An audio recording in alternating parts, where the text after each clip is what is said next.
Hello everyone, आज हम directorate of education GNCT of Delhi की वर्कशीट 54 करेंगे सोशल साइंस हिस्ट्री की, chapter 2 socialism in Europe and the Russian revolution, Stalinism and collectivisation. तो Stalin जिसने rule किया लेनिन के बाद, इसने अप्लाई किए कुछ बहुत strict rule.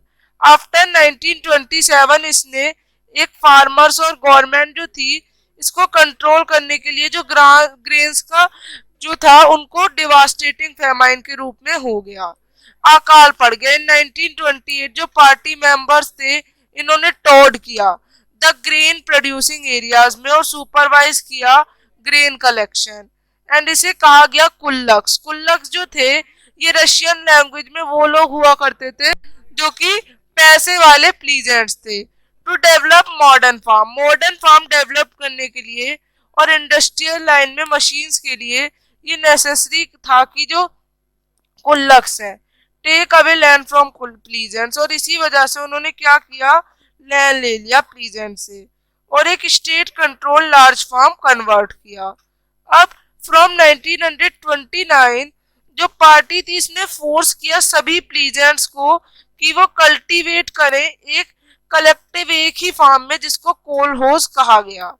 The bulk of land and instrument were transfer to the ownership, जो लैंड का पूरा बड़ा हिस्सा है और इंस्ट्रूमेंट है ये दे दिए जाएंगे सभी को।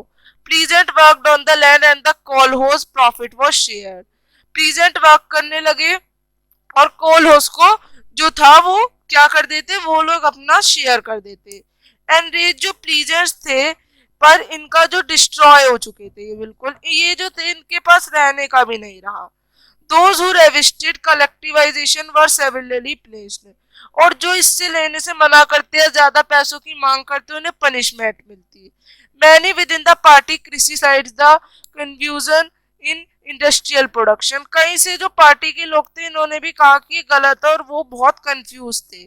स्टालिन जो था उसने ये सब नहीं सोचा और वो अपनी परंपरा चलाता रहा।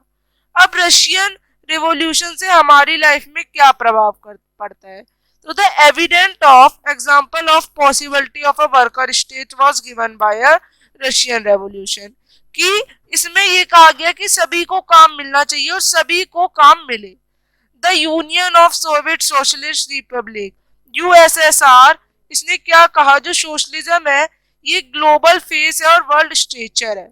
नाउ जो सोशलिज्म है इसको एस्टेब्लिश किया जाए एक बहुत बड़े बेस पर, एक बहुत बड़े ऑब्जेक्टिव पर हमें इसे स्टैब्लिश करना चाहिए और न्यू मेथड्स निकालने चाहिए, और इसी कॉन्स्टिट्यूशन से जो सोशलिज्म है वो हमारे कॉन्स्टिट्यूशन में आया। तो यहाँ पे आपने पढ़ा। अब क्वेश्चन, हुवर कुल्लक, कुल्लक कौन थे? ये एक रशियन टर्म थी जो कि यूज की जाती थी वेल्दी, जो कि रिच प्लीजेंट्स होते थे, किसान होते थे, उनके लिए। What was the collectivization? Collectivization program क्या था स्टालिन का और ये क्यों लगाया गया? तो ये जो थी एक ऐसी पॉलिसी थी जिसमें लोगों के बारे में बताया गया, जैसे आप ये पढ़ सकते हैं। आप देख सकते हैं स्टालिन में फोर्स किए गया सभी प्लीजेंट्स को कि वो एक फॉर्म में वर्क करें, और ये सब बातें आपको लिखनी है। अब यहाँ पे पूछा गया कि ये क्यों लगाया गया, ताकि जो ये लोग हैं सभी एक साथ वर्क कर सके और सभी में डिस्ट्रीब्यूशन सेम हो, पर इससे उल्टा लोगों को नुकसान हुआ। तो आप ये लिखेंगे, ये पूरा ऐसे ही पहले ये लिखेंगे आप बॉक्स जो है, उसके बाद ये लिखेंगे। आपको डिस्क्राइब करना है influence of the Russian revolution, तो आप ये सारे वेज लिखेंगे। यहाँ पे आपकी वर्कशीट खत्म होती है। अब हम मिलेंगे अगली वर्कशीट्स के संग, तब तक के लिए बाय एवरीवन। चैनल को लाइक, सब्सक्राइब एंड शेयर करें।